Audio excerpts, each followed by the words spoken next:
En marchant à travers le vaste domaine, le propriétaire tomba sur une porte scellée, auparavant cachée aux regards curieux. Intrigué, il décida d'enquêter, mais ce qu'il découvrit le laissa horrifié. Marcus, un passionné d'histoire dévoué, avait récemment acheté un grand manoir du XIXe siècle construit par la célèbre famille Rothschild. L'attrait de restaurer un morceau d'histoire l'avait captivé, et il travaillait sans relâche pour ramener la maison à sa gloire d'antan, tandis que sa femme, Hilary, assistait au Milan Fashion Festival. Lors de ces rénovations, Marcus passait de nombreuses heures dans le sous-sol, arrangeant méticuleusement des meubles anciens et accrochant des trophées d'animaux. C'est là qu'il remarqua quelque chose de particulier.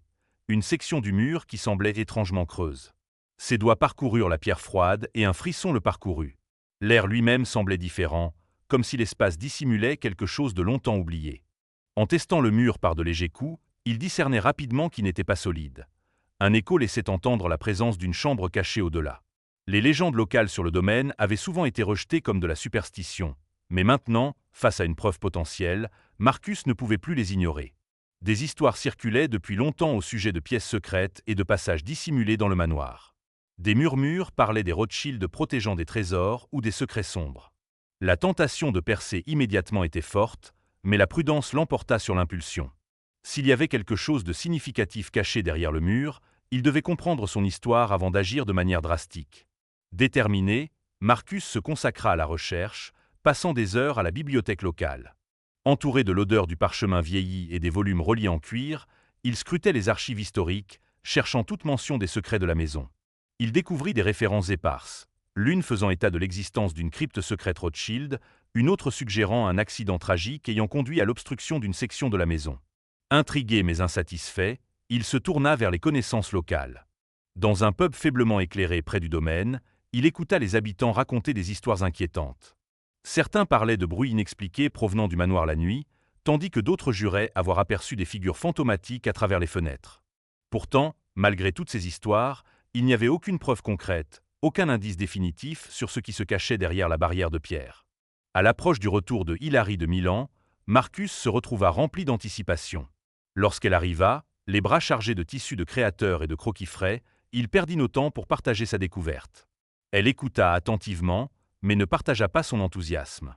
Au contraire, une appréhension se lisait sur son visage. L'idée d'une pièce inconnue la perturbait. Et si elle dissimulait quelque chose de terrible? Et si déterrer le passé entraînait des conséquences imprévues? Le manoir avait déjà été une entreprise ambitieuse.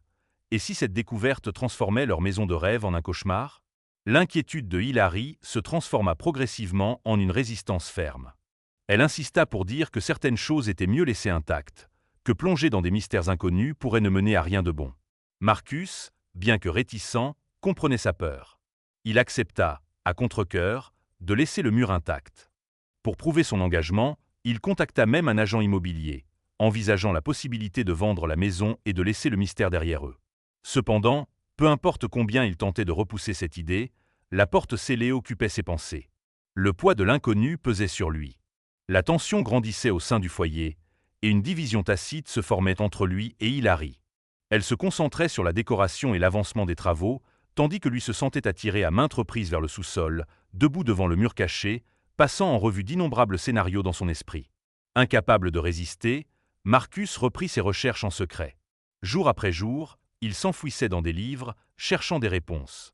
Sa présence à la bibliothèque devint si fréquente que même le bibliothécaire le remarqua, commentant sa quête incessante de l'histoire de la maison.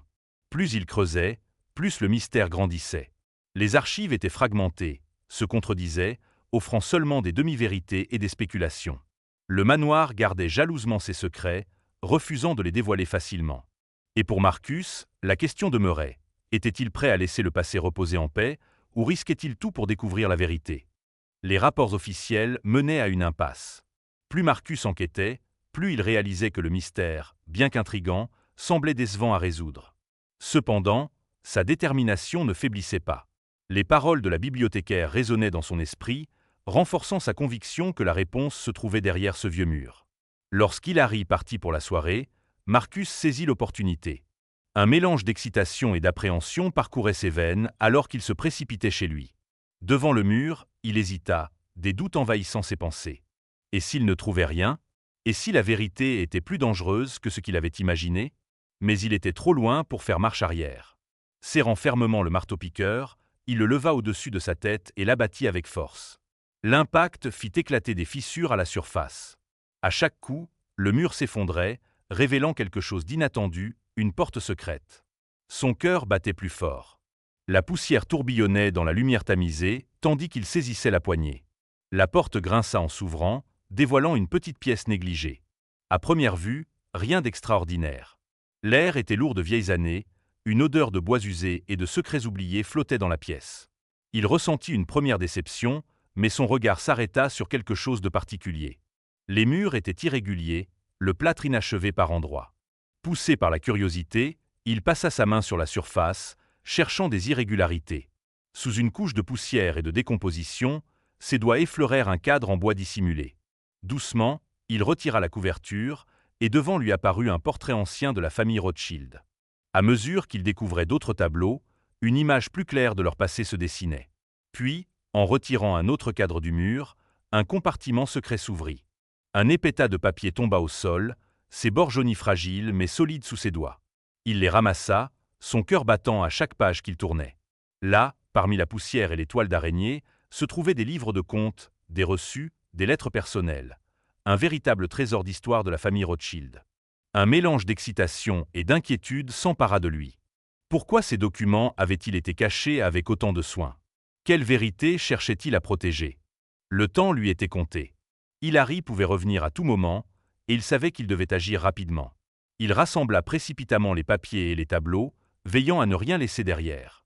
À la bibliothèque, il présenta ses découvertes à la bibliothécaire en chef, qui écouta avec des yeux écarquillés. Le poids de la découverte s'installa entre eux, à mesure qu'il réalisait les implications. Ces documents pourraient être la clé pour résoudre le mystère entourant la famille Rothschild. Soulagé d'avoir confié les documents à des mains sûres, Marcus rentra chez lui, effaçant chaque trace de son intrusion. Il venait à peine de finir lorsqu'Hilary entra, sans se douter de ce qui venait de se passer. Il la salua chaleureusement, dissimulant la tempête d'émotions qui l'agitait. Au fil des jours, la bibliothécaire et une équipe de chercheurs plongèrent dans les archives, et les pièces du puzzle commencèrent à se mettre en place. Les semaines passèrent, et Marcus resta en contact constant, impatient des nouvelles découvertes. Puis, un soir, un appel changea tout. L'enquête avait révélé une vérité bouleversante. Contrairement aux accusations de longue date, les Rothschild n'étaient pas des criminels, mais des philanthropes. Leur générosité avait façonné des communautés, leur richesse avait été dirigée vers des œuvres caritatives. Le scandale qui avait terni leur nom n'était rien de plus qu'une fabrication impitoyable, orchestrée par une famille rivale jalouse de leur succès. Plus les chercheurs approfondissaient l'enquête, plus le tableau devenait sombre.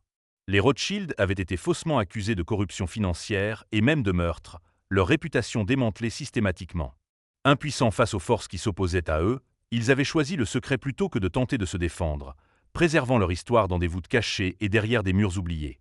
Pour Marcus, cette révélation apporta un soulagement immense. Le poids de l'incertitude se leva, remplacé par la satisfaction de la vérité rétablie. Le nom Rothschild pouvait maintenant être associé à ce qu'il représentait véritablement: générosité, résilience et un engagement durable envers la société.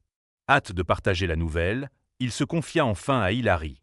L'histoire la captura, et ensemble, ils furent témoins du déploiement de l'histoire alors que la bibliothèque annonçait une exposition dédiée à l'héritage Rothschild. L'ouverture fut un grand succès, attirant les foules avides de découvrir la vérité. Parmi les visiteurs, Marcus et Hilary se tinrent côte à côte, partageant la joie du triomphe de la justice.